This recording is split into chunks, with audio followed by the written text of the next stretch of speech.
20 বছরের একটা সম্পর্ক, যেখানে মেয়েটার কাছে সম্পর্কটা ভালোবাসার, অন্যদিকে সেই সম্পর্কটা ছেলেটার কাছে শুধুমাত্র বন্ধুত্বের। মেয়েটার মনে ছেলেটার জন্য রয়েছে ভালোবাসা, মায়া, তাকে নিজের করে পাওয়ার আকুল এক ইচ্ছা। অন্যদিকে ছেলেটার মনে মেয়েটার জন্য জমে আছে রাগ আর ঘৃণা। জাস্ট একটা বন্ধুত্বের সম্পর্ক, যেখানে ছেলেটা মেয়েটাকে সহ্যই করতে পারে না।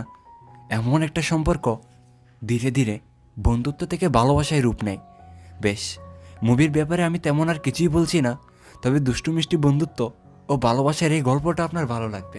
মুভিতে সামান্য কিছু আপত্তিকর সিন আছে, তবে চেষ্টা করব সেগুলো ইগনোর করার। বাকিটা আপনি চাইলেই আপনার প্রিয় মানুষের সাথে মুভিটা এনজয় করতে পারেন। ওয়েল, তাহলে চলো একসাথে হারিয়ে যায় গল্পের শেষ স্মৃতিতে উইথ দ্য লাস্ট মেমোরি চ্যানেলের আরও একটা নতুন মুভি এক্সপ্লেনেশন ভিডিওতে। মুভির শুরুতে অর্জুন নামের একটা বাচ্চাকে দেখানো হয়, যে তার পরিবারের চোখের মণি।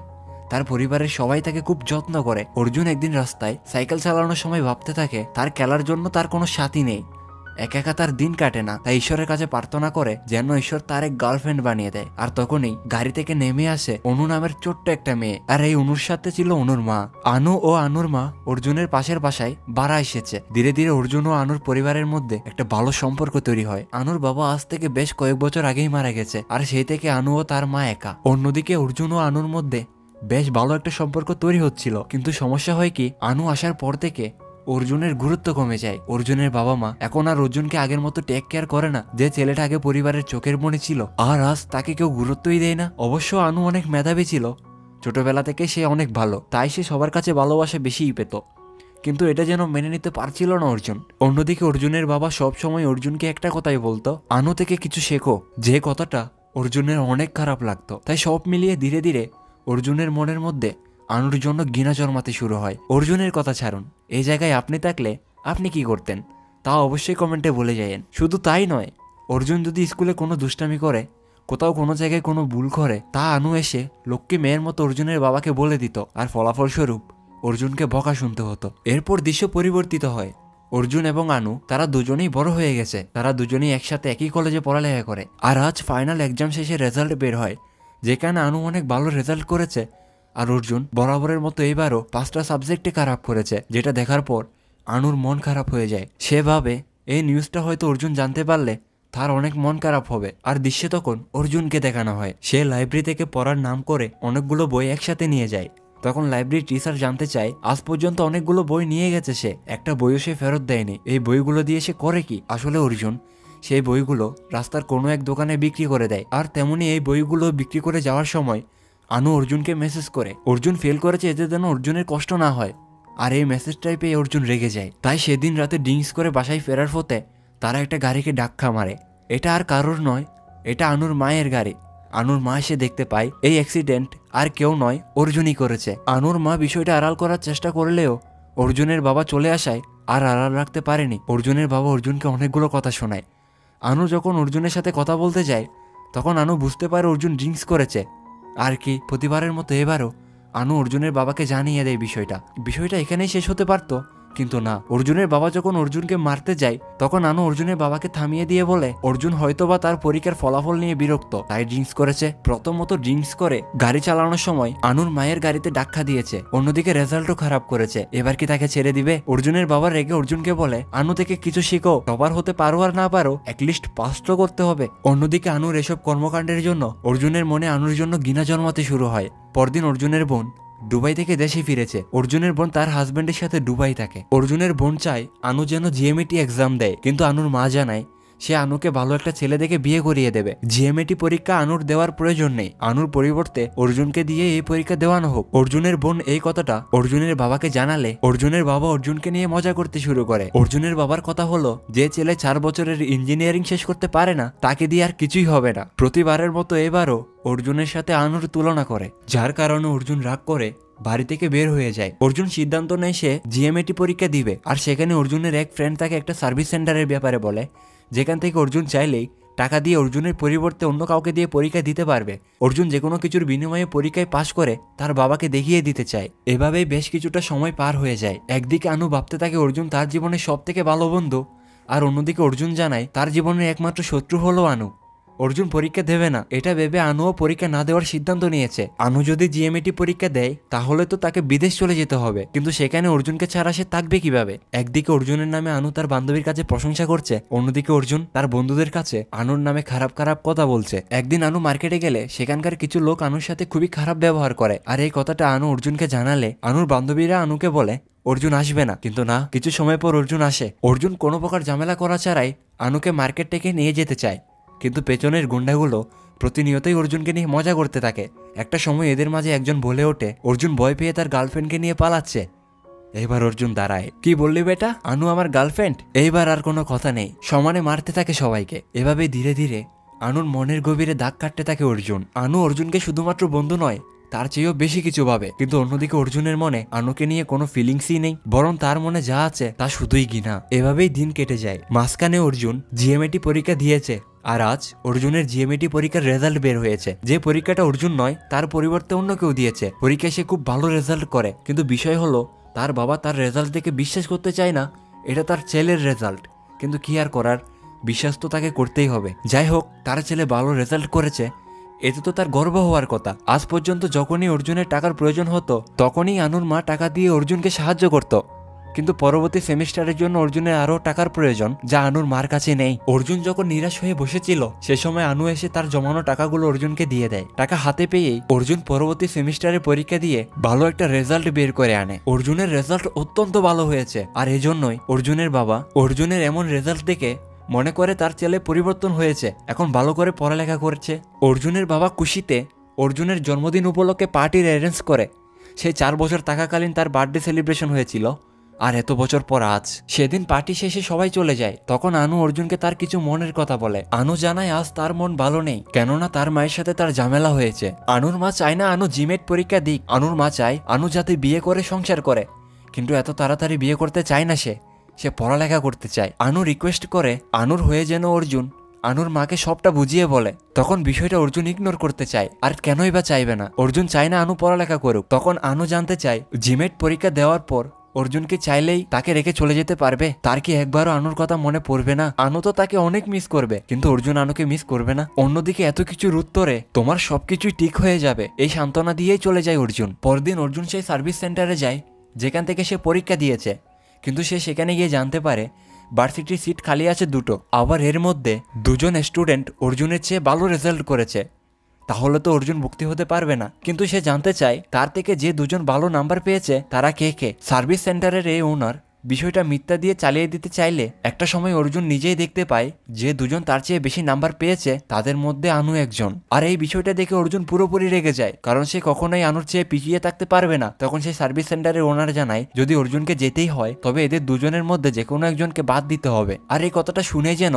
অর্জুনের মাথায় একটা দুষ্টু আইডিয়া কাজ করে। সে আনুর মাকে গিয়ে জানিয়ে দেয় আনু তাকে না বলে জিমেট পরীক্ষা দিয়েছে, যেখানে সে অত্যন্ত ভালো রেজাল্ট করেছে এবং বর্তমানে সে বিদেশ যাওয়ার প্রস্তুতি নিচ্ছে। পরবর্তীতে আনু বাসায় ফিরে আসলে আনুর মা আনুর সাথে রাগারাগি করে। আনুও ছেড়ে দেওয়ার মেয়ে নয়। একটা সময় বিষয়টা 2 পরিবারের মধ্যে ছড়িয়ে পড়ে, আর আজ আনুকে কিছুতেই থামানো যাচ্ছে না, সমানে তার মায়ের সাথে তর্ক করে যাচ্ছে। আর আজ এই প্রথম অর্জুনের বাবা আনুর গায়ে হাত তোলে। অর্জুনের বাবা এর আগে কখনোই আনুর এমন ব্যবহার দেখেনি, আর আজ এই প্রথমবার অর্জুনের বাবা আনুকে বলে অর্জুন থেকে কিছু শেখো। আমি তার সাথে যতই খারাপ ব্যবহার করি না কেন আজ পর্যন্ত সে আমার মুখে মুখে কোনো কথাই বলেনি। অন্যদিকে বেচারা অর্জুন তার ছোট্ট একটা ভুলের জন্য এত কিছু হয়ে যাবে সেটা সে কখনো কল্পনাই করেনি। একটা সময় আনু নিজে এসে অর্জুনকে প্রশ্ন করে, তার মা বলছে তাকে বিয়ে করে ফেলতে, কিন্তু সে পড়ালেখা করতে চায়, এখন তার কি করা উচিত? অর্জুন অন্য কিছু না ভেবে আনুকে জানিয়ে দেয় তার উচিত হবে বড়দের কথা শুনে বিয়ে করে ফেলা। অর্জুনের মুখে এই কথা শুনে অনেকটা অভিমানের সহিত আনু বিয়ে করতে রাজি হয়ে যায়। অর্জুনকে সে ছোটবেলা থেকেই ভালোবাসতো। হ্যাঁ, কখনো আনু হয়তোবা তাকে সরাসরি বলতে পারেনি, তবে আকার ইঙ্গিতে অনেকভাবেই বোঝানোর চেষ্টা করেছে, কিন্তু আনুর চোখের ভাষা অর্জুন কিছুতেই বুঝতে পারেনি। তাছাড়া বুঝবেই বা কেন, সারা জীবন ধরেই তো সে আনুকে ঘৃণা করে এসেছে। আনুর ভালোবাসা বোঝার সময় কি ছিল অর্জুনের কাছে? যাই হোক, এভাবেই ধীরে ধীরে আনুর বিয়ের আয়োজন করা হয়। আনুর অন্য কারো সাথে বিয়ে হয়ে যাচ্ছে, এতে যেন অর্জুন অনেক খুশি। অন্যদিকে আনু এখনো হয়তোবা শেষ একটা সুযোগের আশায় থাকে। একটা সুযোগ যদি পাওয়া যেত অর্জুনকে তার মনের কথা খুলে বলার, অর্জুনকে নিজের করে নেওয়ার। অন্যদিকে অর্জুন আনুর বিয়েতে ঘর সাজানো থেকে শুরু করে বিয়ের শাড়ি সিলেক্ট করা সবকিছুই সে নিজের হাতে করছে। বিয়েতে বসার আগ মুহূর্তেও অর্জুনকে বোঝানোর চেষ্টা করেছে আনু, কিন্তু কিছু একটা ভেবে যেন আনু চলে আসে। আনু বিয়েতে বসেছে, অন্যদিকে অর্জুন মনের খুশিতেই অতিথিদের আপ্যায়ন করছে। আনু তার বিয়ে সম্পন্ন হওয়ার আগ মুহূর্তেই বিয়ের মণ্ডপ থেকে উঠে দৌড়ে অর্জুনের কাছে গিয়ে অর্জুনকে জড়িয়ে ধরে। আর এই প্রথমবার আনু অর্জুনের টোটে স্পর্শ করে। তার সাথে এমন কিছু হবে তা কখনো ভাবতে পারেনি অর্জুন, তাই তো সে মাথা ঘুরিয়ে পড়ে যায়। পরদিন আনুর এমন কাজের জন্য আনুর মা আনুকে মারতে থাকে, আর বাইরে থেকে ভিতরে কি হচ্ছে তা দেখার চেষ্টা করছে অর্জুন। কিন্তু অর্জুনের বাবা অর্জুনকে টেনে হিসড়ে ভিতরে নিয়ে যায়। আনুর মার চিন্তা হয় এমন একটা বেহায়া মেয়েকে কে বিয়ে করবে, আর তখনই সবার নজর অর্জুনের দিকে। অর্জুন বুঝতে পারে বিষয়টা, তাই আগে থেকেই সে না করে দেয়। ঠিক তখনই আনু একটা কথা বলে বসে, যদি বিয়ে করতেই হয় তবে সে অর্জুনকেই করবে, অন্যথা আজীবন সে কুমারীই থাকবে। অতীতে যখন অর্জুনের মনের অবস্থা কেউ বুঝতো না, তখন সে আনুর মায়ের কাছে যেত, কারণ দুনিয়াতে তার মনের অবস্থা কেউ বুঝুক আর নাই বুঝুক, আনুর মা ঠিকই বুঝতো। কিন্তু আজ এই মহিলাটাও অর্জুনের কাছে হাত জোর করে রিকোয়েস্ট করে তার মেয়ে আনুকে যেন অর্জুন ফিরিয়ে না দেয়। দৃশ্য তখন পরিবর্তিত হয়ে রেজিস্ট্রি অফিসে আসে। তারা দুজনের বিয়ে সম্পন্ন হয়েছে, আর আজ অর্জুনের প্রথম বাসর রাত। কিন্তু সে বাইরে বসে গেম খেলছে। অর্জুনের বাবা অর্জুনকে বলে অর্জুন যেন আজকের রাতটা একটু মানিয়ে নেয়, পরবর্তীতে সে অভ্যস্ত হয়ে যাবে। অর্জুন মনে করে বাবার মুখে এসব খারাপ কথা শোনার চেয়ে রুমে যাওয়াই বরং ভালো। কিন্তু ভিতরে গিয়ে দেখে আনু আগে থেকেই প্রস্তুত ছিল তার জন্য। তাছাড়া আনু তার বিয়ের আগের দিন জানতে পেরেছিল এসবের পেছনে অর্জুনের হাত আছে, তাই আনু সকল লোকলজ্জা ছেড়ে অর্জুনের থেকে রিভেঞ্জ নেওয়ার জন্য অর্জুনকে বিয়ে করেছে। যদিও এটা তার মুখের কথা, বাস্তবে সে অর্জুনকে অনেক পছন্দ করে। অর্জুনের সাথে নাটক করার পিছনে আরো একটা কারণ হলো আনু তার পড়ালেখা কন্টিনিউ করতে পারবে। পরদিন অর্জুন ও তার বন্ধুরা মিলে আবারও সেই সার্ভিস সেন্টারের ওনারের সাথে দেখা করে। তারা সবাই মিলে প্ল্যান করে কিভাবে ওই ছেলেটাকে ভার্সিটিতে ভর্তি হওয়া থেকে আটকানো যায়। প্ল্যান অনুযায়ী তারা তাদের মতো কাজ করে। একটা সময় তারা সেই ছেলেটার মনে ভয় ঢুকাতে পেরেছে, যার ফলস্বরূপ ছেলেটা সিদ্ধান্ত নিয়ে সে ভার্সিটিতে ভর্তি হবে না, ভার্সিটি বদলাবে। পরবর্তীতে অর্জুন ও অনু দুজনেই একসাথে একই ভার্সিটিতে ভর্তি হয়েছে, যেটা দুবাই অবস্থিত। এখানে তারা অর্জুনের বোনের বাসা থেকে কিছুটা দূরে একটা বাসায় থাকে। তারা দুজনেই একসাথে থাকলেও তাদের মাঝে বেশ দূরত্ব। সুযোগ পেলেই তারা লেগে যায় ঝগড়ায়। তাদের মাঝে বাসার কাজ নিয়ে ভাগাভাগি হয়। তেমনি একদিন তারা এক রেস্টুরেন্টে বসেছিল, আর তখনই সেখানে শাস্ত্রী নামের সেই ছেলেটাকে দেখানো হয়, যাকে সিট থেকে সরিয়ে অর্জুন ভর্তি হয়েছে। অর্জুন বিষয়টা দামাচাপা দিতে চাইলেও আনুর কারণে পারে না, কেননা আনু সরাসরি সত্যি কথা বলে দেয় ছেলেটাকে। আর এতে করে অর্জুন পড়েছে আরো বিপদে। ছেলেটা জানায় সে অন্য কলেজে এডমিশন নিয়ে দুবাইয়ে এসেছে, কিন্তু এসেই জানতে পারে ওই নামের এখানে কোনো কলেজই নেই। পরবর্তীতে দুবাই পুলিশ তার পায়ে একটা মিটার লাগিয়ে দেয়। এতে করে সে যদি কখনো পালানোর চেষ্টা করে তবে সে মিটারের সিগন্যাল হবে পুলিশের কাছে। বর্তমানে তার থাকার জায়গা নেই, খাওয়ার জন্য খাবার নেই, এক কথায় এখানে এসে সে ফেসে গেছে। তাই আর কিছু না ভেবেই অর্জুন সেই ছেলেটাকে তাদের বাসায় নিয়ে যায়। আজ থেকে সেও তাদের সাথে থাকবে। অর্জুন সেই ছেলেটাকে কথা দেয় কিছুদিনের মধ্যে সে তাদের কলেজে এই ছেলেটাকে একটা জায়গা করে দেবে। একদিন তারা তিনজন মিলে একটা পার্টিতে অ্যাটেন্ড করে, যেখানে অন্য একটা মেয়ের সাথে অর্জুনের ভালো একটা সম্পর্ক তৈরি হয়। আর একটা সময় অর্জুন সেই মেয়েটার সাথে নাচতে শুরু করে, যা দেখে আনু জেলাস হতে শুরু করে। তাই সে নিজেই একটা সময় ড্রিঙ্কস করে তাদের কলেজের একটা প্রফেসরের সাথে কাঁধে কাঁধ মিলিয়ে নাচতে থাকে। কিন্তু সুযোগ বুঝে সে প্রফেসর আনুকে ব্যাড টাচ করে, যেটা মোটেও পছন্দ হয়নি আনুর। তাই সে অর্জুনকে নিয়ে বাসায় ফিরে আসে। অর্জুনকে নিয়ে এভাবে বাসায় ফিরে আসায় একটা সময় অর্জুন আনুর উপর রেগে যায়। সে বেচার একটা মেয়ের সাথে নাচ করছিল আর তাকে সেখান থেকে তুলে এনেছে। হ্যাঁ, এটার পেছনে অবশ্যই আনুর জেলাস হওয়ার একটা বিষয় আছে, কিন্তু সেটা আনু স্বীকার করে না। এভাবে ধীরে ধীরে তাদের মধ্যে বিষয়টা ঝগড়ায় রূপ নেয়, আর এভাবেই ধীরে ধীরে পরিবেশ নীরব হয়ে ওঠে। তাদের হার্টবিট বাড়তে শুরু করে। সিচুয়েশন ডিমান্ড বলে একটা কথা আছে। একটা সময় তারা দুজনেই দুজনের কাছে চলে আসে। এই বিষয়টা নিয়ে তারা কিছুই টের পায়নি। পরদিন সকালে যখন ঘুম ভাঙে, অর্জুন নিজেকে নতুনভাবে আবিষ্কার করে। বাসায় যে কাজগুলো নিয়ে আগে ভাগাভাগি হতো, এখন তা আনু একাই করছে। আনু একা নিজেই সংসারটাকে গুছিয়ে নিয়েছে। এখন আর তাদের মধ্যে সেই আগের মতো ঝগড়া বা ঝামেলা হয় না। দুজন দুজনকে বোঝার চেষ্টা করে। একদিন ভার্সিটির সেই প্রফেসর যার সাথে আনু ডান্স করেছিল, সে আনুর সাথে খুব খারাপ ব্যবহার করে, জোর করে কিছু একটা করার চেষ্টা করে। তার এরূপ ব্যবহারে আনু প্রচুর ভয় পেয়ে যায়, আর এই বিষয়টা ভালোভাবেই বুঝতে পারে অর্জুন। তাই সেই রাতেই প্রফেসর ও তার সাথে থাকা বন্ধুদেরকে খুব বাজেভাবে মারে অর্জুন। এভাবেই তাদের সম্পর্কটা ধীরে ধীরে গভীর হতে থাকে। এর মাঝে একদিন আনু প্রেগনেন্সি টেস্ট করে জানতে পারে সে প্রেগনেন্ট, যেটা খুবই ভালো কথা। সে অর্জুনের সাথে বিষয়টা শেয়ার করতে গেলে অর্জুন জানায় তারও একটা কিছু বলার আছে। অর্জুন জানে আনু অর্জুনকে পছন্দ করে না, শুধুমাত্র রিভেঞ্জ নেওয়ার জন্যই আনু অর্জুনকে বিয়ে করেছে। তাদের মধ্যে হয়তো অনেক কিছুই হয়েছে, তবে আনুর সাথে সারা জীবন একসাথে কাটাতে অর্জুনের ভয় হয়। অর্জুনের মুখে এসব কথা শুনে আনু ভেতর থেকে ভেঙে পড়ে। সে জানায় সমস্যা নেই, অর্জুনের ভয় পেতে হবে না। আনু অর্জুনকে বিয়ে করেছে একটা স্বার্থের জন্য। স্বার্থ হাসির হওয়ার পর তাদের মাঝে আবারও ডিভোর্স হয়ে যাবে, অর্থাৎ আনু তার ফাইনাল এক্সাম শেষ হলেই অর্জুনের সাথে ডিভোর্স করে নেবে। আনুর মুখে এই কথাটা শুনে অর্জুন খুশিতে লাফিয়ে ওঠে। অন্যদিকে আনু, তার মনটা ভেঙে টুকরো টুকরো হয়ে যায়। সে কতই না খুশি হয়ে একটা গুড নিউজ দিতে গিয়েছিল, কিন্তু সে তার কথাটা বলতেই পারলো না। এভাবে বেশ কিছুটা সময় পার হয়ে যায়। একদিন অর্জুন ও আনু অর্জুনের বোনের বাড়িতে বেড়াতে যায়, যেখানে কথায় কথায় ভুল করে অর্জুনের বোন বলে ফেলে আনু প্রেগনেন্ট। যেটা শুনে অর্জুন অবাক হয়ে ওঠে। অর্জুন চায় সে বাচ্চাটার পরিচয় রাখবে না, বাচ্চাটাকে নষ্ট করে ফেলবে। এই কথা শুনে আনু অর্জুনের গায়ে হাত তোলে। আনু জানায় এই বাচ্চার বাবা হিসেবে অর্জুনকে তার পরিচয় দিতে হবে না, এই বাচ্চাটাকে সে জন্ম দেবে, সে নিজের পরিচয়ে বড় করে তুলবে। এরপর থেকে প্রতিটা কাজেই আনু অর্জুনকে ইগনোর করতে শুরু করে। মাঝে মাঝে কথায় কথায় অর্জুন ও আনুকে ছোট করে কথা বলে। একটা সময় এরা দুজনের পরিবারই বুঝতে পারে এদের দুজনের মধ্যে সম্পর্কটা ভালো নেই, তাই এরা দুজনকেই নিয়ে পুরো পরিবারে চিন্তিত। এর মাঝে একদিন শাস্ত্রী নামের সেই ছেলেটাকে অর্জুন জানায়। অর্জুন যখনই আনুকে চোখের সামনে দেখতে পায় সে সময় তার মাথা ঠিক থাকে না, কোনো কিছুর বিনিময়ে সে আনুকে সহ্য করতে পারবে না। আনু নাকি তাকে ছোটবেলায় অনেক কষ্ট দিয়েছে, যা সে কখনোই ক্ষমা করবে না। তখন শাস্ত্রী অর্জুনকে জানায় অর্জুনের কারণেই শাস্ত্রীর আজকের এই অবস্থা। শাস্ত্রীর অনেক ভালো একটা কলেজে সিট হয়েছিল। তখন শাস্ত্রী অর্জুনকে জানায় অর্জুনের কারণেই শাস্ত্রী অনেক ভালো একটা কলেজের সিট হারিয়েছে, তাকে দুবাই এসে রীতিমতো ভিক্ষা করতে হচ্ছে। তার পায়ে এমন একটা গ্যাজেট লক করা যার কারণে শান্তিতে সে কোনো জায়গায় যেতেই পারবে না, কোনো কিছু করতেও পারবে না। আর এসবের জন্য দায়ী কে? একমাত্র অর্জুনই দায়ী। তারপরে সে সবকিছু ভুলে গিয়ে অর্জুনের সাথে ভালোভাবে মিশছে, অর্জুনের পরিবারের সাথে নিজেকে মানিয়ে নেওয়ার চেষ্টা করছে, কিন্তু সে তো কখনো অর্জুনকে কষ্ট দেয়নি। শাস্ত্রী যদি এসব ভুলে অর্জুনকে ক্ষমা করতে পারে, তবে অর্জুন কেন আনুকে ক্ষমা করতে পারবে না? শাস্ত্রীর করা প্রতিটা প্রশ্নের কোনো উত্তরই ছিল না অর্জুনের কাছে। শাস্ত্রী আরও বলে জীবনের সবচেয়ে ভালো বন্ধুটার সাথেও কখনো না কখনো আমাদের ঝগড়া হয়, আর জীবনের সবচেয়ে বড় শত্রুটাকেও মানুষ কখনো না কখনো ক্ষমা করে দেয়। একদিন অর্জুনের ভাগ্নে অর্জুনের হাতটা আনুর পেটে রাখে, যেখানে আনুর পেটে থাকা বাচ্চা আনুর পেটে থাকা অবস্থায় লাথি মারে। এতে করে সে জীবনের প্রথমবার এমন অনুভূতির সাক্ষী হয় যা তার কাছে নতুন। সে বুঝতে পারে সে যা করেছে ভুল, সে একটা ছোট্ট সুন্দর জীবনকে নষ্ট করতে চেয়েছে। অর্জুন তাদের ছোটবেলার ছবিগুলো দেখে ভাবতে থাকে সে ছোটবেলার দিনগুলো, তাদের একসাথে কাটানো স্পেশাল মুহূর্তগুলো, আর এসব ছবিই যেন আনুর ভালোবাসার প্রমাণ দিচ্ছে। ধীরে ধীরে তার মাঝেও একটা পরিবর্তন অনুভব করা যায়। বর্তমানে সে আনুর প্রতি খুবই যত্নশীল। আনুর ছোটখাটো বিষয় থেকে শুরু করে প্রায় সব বিষয়ে অর্জুন আনুকে সাহায্য করে।